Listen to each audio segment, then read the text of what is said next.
The isolated summit, a mountain cabin horror. At the summit of the mountains, in the midst of a remote settlement, an old mountain cabin stood.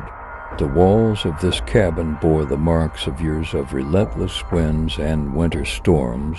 Daniel, a mountaineer, discovered this isolated mountain cabin while searching for a place to escape. When Daniel decided to explore the cabin, this old structure nestled in the arms of nature seemed like a peaceful refuge.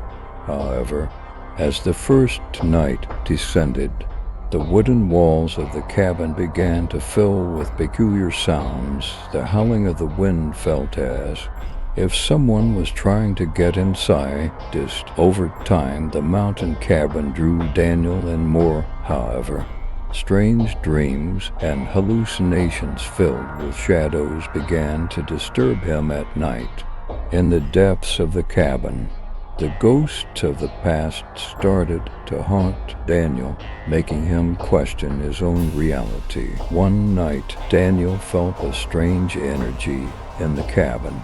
Doors began to close on their own. Windows started trembling violently as the storm screamed outside. The rain hitting the roof seemed like an echo of the building's soul. Daniel began to feel trapped.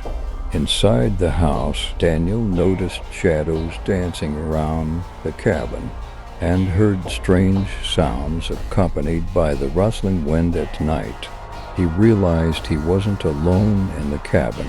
An invisible presence seemed to be with him. The shadows moving around appeared as if trying to tell him something. Daniel observed that each day spent in the cabin seemed to resemble the previous one. Time felt trapped in its own cycle within the cabin as he oscillated between reality and dreams.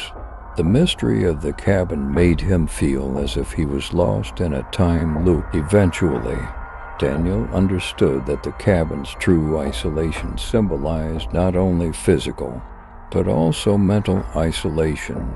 Was the cabin giving him an opportunity to confront his fears and past? Or was it imprisoning him in an endless nightmare?